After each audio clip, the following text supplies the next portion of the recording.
Two dads. Billy was on the playground, somehow got a rock stuck up his nose. One mic. He just pushed it up his nose. Kids are so stupid. God help us. Two dads, one mic. Stop trying to make us spend time with our family. Featuring Adam Smasher And I'm like, just turn around, you stupid baby. and Josh Reno. We should play a game called I Know My Wife Hates Me Because Two dads, one mic She Hates Me. is a production of The Adam Smasher Show. So we had this idea well over a year ago. Hey, we should do a podcast. Our kids are like the same age. And actually, I think that they're the same type because isn't Cooper, aren't he and Jacques pretty much the same Whenever Jacques goes out in public, does he always have to take a shit? everywhere? Okay. We actually send pictures of our kids taking shits to I show- each other. By the way, Katie actually, I was looking at a picture and she goes, "What is that?" I said, "Oh, that's a picture of Cooper on the toilet." I sent Josh. She goes, "You send your friends pictures of your kids on the toilet?" And I'm like, "Well, it's a thing." My kid, whenever we go out, I ask him, do you need to go to the bathroom? No, he doesn't have to go to the bathroom. We get to Walmart, and not the, like, a good brand new Walmart, the shittiest Walmart on Dunvale, where there was 5 murders that happened in that bathroom, and you could still see the blood on the floor. That's where he's taking a shit. And what's he do? He runs in there before I get there. He's like, "Daddy, I got to poo-poo," and he jumps on it. I don't have a chance to wipe it off. How many times have you done this? Like you walk into the bathroom and you're not paying attention to public bathroom, and then you see they're in. And no, don't touch that! No. Does Jacques wipe his own ass? He does. He doesn't do a very good job. We actually went camping a couple weekends ago, and it was after the camping trip. We're on our way home, and he said, "Daddy, my butthole hurts." Or maybe he didn't say butthole. He said, "My butt hurts." And I said, "Well, what's the problem?" He said, "Well, I couldn't wipe. There was no toilet paper because he went without me to use the bathroom." I'm like, Yeah. "Damn it." Oh. So I said, "Well, when we get home, you got to take a shower." And Billy, like 5 minutes later, he's like, "Yeah, I went and took a poo-poo too, and there was no toilet paper there either." So 2 kids, 2 shitty asses. Fast when we get home. Two dads, one mic. This segment is called Stop Trying to Make Us Spend Time with Our Family. So Chick-fil-A has this promotion. They will give you free ice cream cones, the whole family, if you can go the whole meal putting your phones up without, and you actually have to talk for 15, 20 minutes. So I read this, and they even have a little cardboard thing on the table. And I saw a picture, and I thought back, we just went to Chick-fil-A 2 nights ago. And we chose Chick-fil-A because it was getting late, we didn't want to cook, they have a playground there. And I remember this box on the table, didn't read it at all, okay? Sent the kids to the playground. Of course, we're eating, we're on our phones the whole time. And then, at one point, Katie... It's like a cardboard thing, and it looks like a barn. So again, you're supposed to put your phones in the box. Katie was taking trash and putting her trash in and we're supposed to put our phones in there. Big fail, Chick-fil-A. Also, I'm going to say that if you want me to spend time and talk with my kids, you're going to have to offer me a lot more than ice cream cone. It's like, yeah, you're forcing us to spend time with our kids. I get it. Chick-fil-A, you're that family-friendly company. Maybe we don't want to do that. Maybe we're there because we have a lot of stuff that's going on and we have to check our phones, we have to check our email, we got business or whatever it is. But on the other hand, I think, how many times have you gone to Chick-fil-A and your kids are like, "I get ice cream," right? Where you're not going to buy the ice cream whenever you buy the rest of the food. You don't feel like spending money after that. Right. So if they're going to give you ice cream, to me, it's almost worth it. Their ice cream is damn good, though. The reason I go to Chick-fil-A is because they have the playground and the kids will leave me alone because I deal with kids all day. I want them to go do something. But that means you talk to them during the day. I don't. I try to avoid that as well. I try to send them. They're at the age now. As soon as they come home, I'm like, go out and play. And so they'll go out and play with their friends. Do you watch them? Do you watch them whenever I go? No? You just sit oh. Okay, this is the difference between you living where you live and where I live. Well, you live in the ghetto. I live in the ghetto. Like, I looked up the little, how many child molesters are in your neighborhood, and people pop up. I don't trust the people around us. All the red dots blurred together, and it was one big giant red dot. I thought about you and a story that you once told me. This 5-year-old in California, she got a safety pin stuck in her nose, and it was there for 6 months. Okay, this is what concerns me.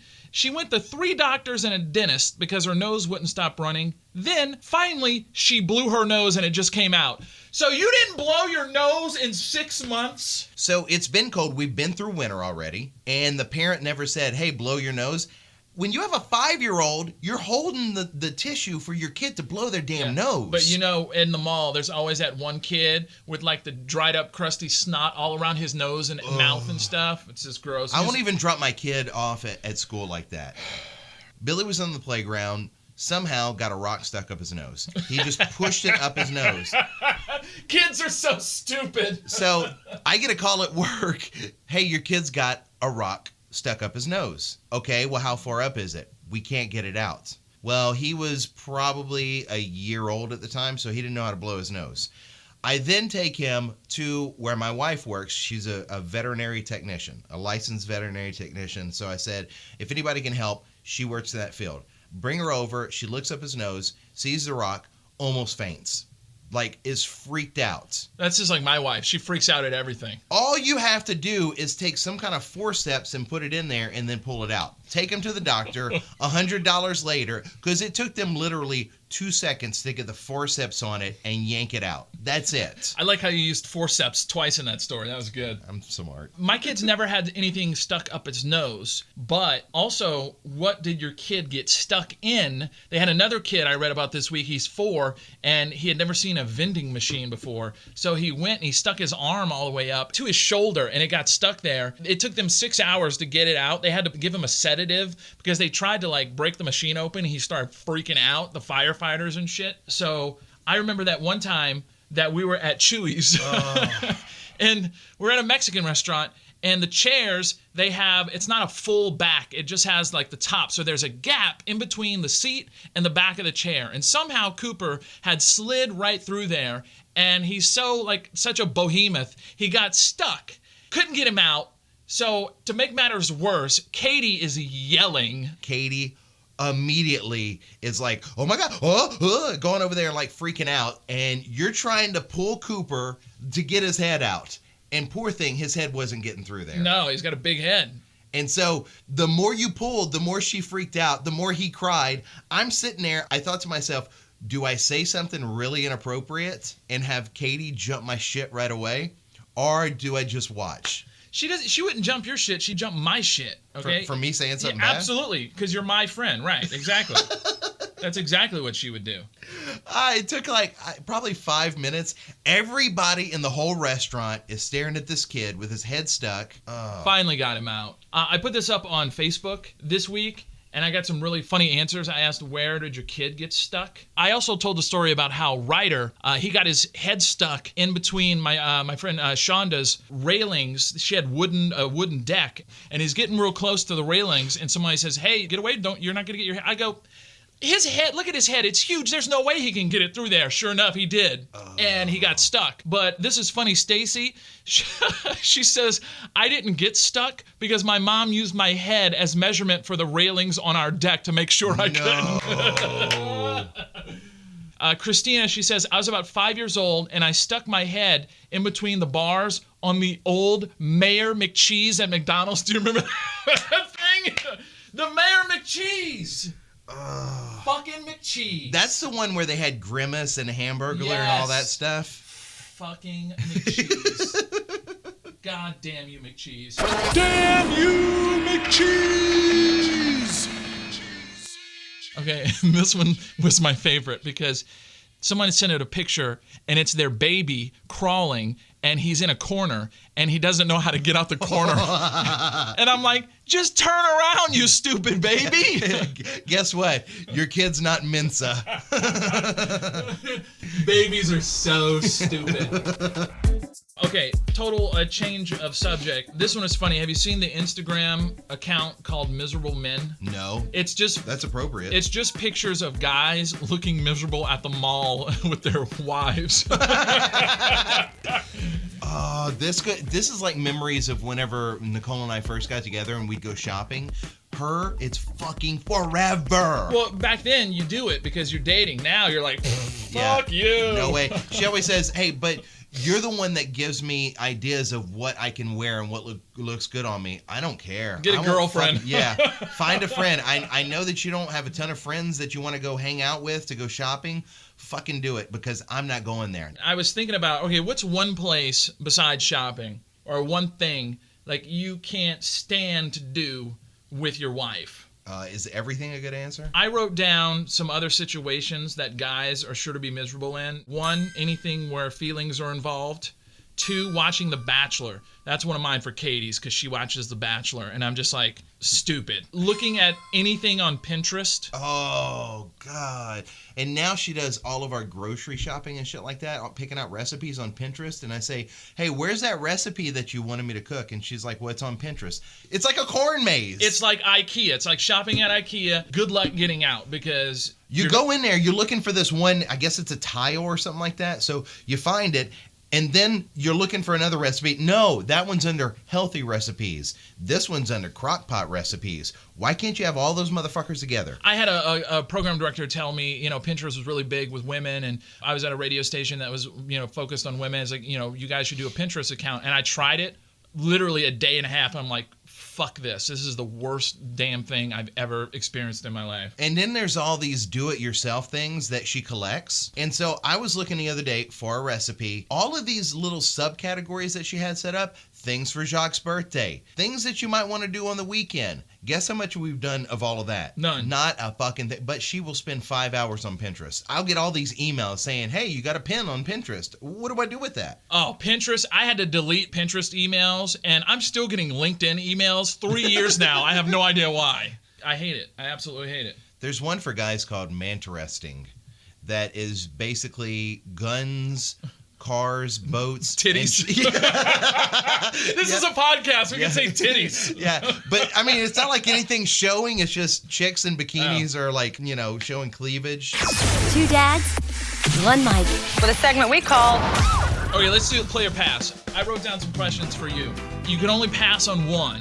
How many are there? 5. Number 1, what's something you do with the kids that you can only get away with because Nicole's not around? Honestly, I don't really do anything out of the ordinary. I mean, she's the one that doesn't want to do shit. I might cuss around the kids, which doesn't happen very often, but that's probably about it. What words do you let the kids use when she's not around? Oh, none. No, hell no. This happened before. We go to church, and one of our friends said hell or something like that, and then Billy says it in church, and he's like, what the hell? Like right in the middle of the sermon. What was the last shitty thing you let your kids eat for dinner because your wife wasn't there? Probably just PB&J. I mean, that's probably the worst thing. Have you done worse? I let them eat Fun Dip. You see, that surprised me about you because you probably hate Fun Dip as much as me because it gets fucking everywhere. I do, but I was so tired, and I was like, yeah, well, eat whatever the hell you want. I don't care. Just leave me alone. Oh, that's great. Do you often think about someone while doing it with your wife? Pass. If so, who? Do you ever pretend to be sleeping whenever you hear a kid yelling for one of you to help them with something just so you don't have to do it? Because that's my go-to move. No, you see, we don't even have that anymore because now that Billy's older, he can turn on the TV. He can do everything. On Saturday morning, it used to be, well, we had to get up. One of us had to get up with the kids so that they wouldn't kill each other that we would help them do whatever it is. Right. Now we just let them go. It's a whole lot easier than it was before. So really, no. I mean, they wake us up. Like if Jacques wakes me up, he's 5 and he knows how to turn on the TV. It's like, yeah, go get Netflix and chill, bro. I'm good. We let them go alone a lot like that as well. But every once in a while, they do something so just messed up that you got to kind of question. Because I'm going to have to bleep this out too, because if anyone hears this, I don't want Ryder's at that age where he would get embarrassed and Katie would get mad at me. True story, 2 nights ago, sometimes I'll pop Cooper in the shower with me just to, hose him down so I don't have to bathe him separately, because he doesn't bathe. He bathes himself, but not good, you know what I mean? Yeah. And sometimes Ryder will be in a good mood and he'll let Cooper go with him in the shower. So Katie said I was in here, and Katie said she heard from the living room, okay, I'm just going to do it for 10 seconds. And she she bolted up, went in the bathroom, Ryder like he is and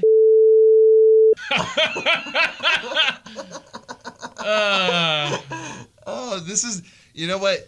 A lot of people is going to think that this is like it's kind of freaky whenever you tell these stories. These are real fucking stories, though. Yeah. Because the other day I go upstairs and I hear Billy say, "Do you like that? Do you like it when I do that?"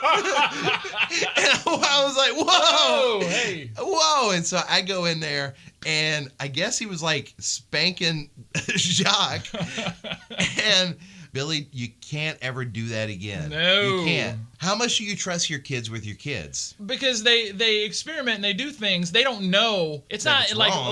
like how we would do it, obviously. But yeah, it's absolutely. Okay, we each have. I think everyone has one kid who's like more likely to go to jail than the other one. For you, it's Jacques. by far. Yeah. So my kids go to the YMCA after school. And the problem with Jacques is that he is a 5-year-old in an 8-year-old's body. He's just a big kid. Right. Billy's a big kid too, but Jacques is 5, Billy's 9. So he feels like in the YMCA after school that they can play together. They're going to have the same friends. They can do the same things. Right. And they can't because Billy wants to go play with his friends. So Jacques got so pissed off that he found this rock. I guess it was like part of a cinder block that was like in a V. And he was standing on this, on like a picnic table, and he had one of Billy's friends come over, dropped it with the point on that kid's head. Like I get a call from the guy. This happens every time.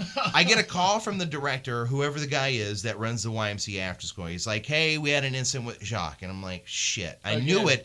Because if they're calling me, Jacques did something wrong.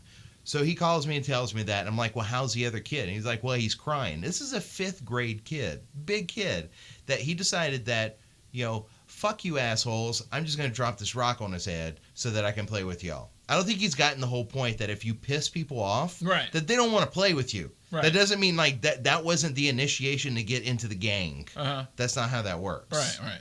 So is it Ryder or Cooper? It's Cooper. His is not going to be violent. It's not going to be violence. It's going to be like pervy stuff, like flashing people or like, because there's always like this little girl is over at our house, one of the neighbor's sisters, and she'll randomly come in. She goes, "Cooper showed me his thing," so he just randomly like yanks down his pants and like thinks it's funny, right? I'm hoping he outgrows that, but I don't know.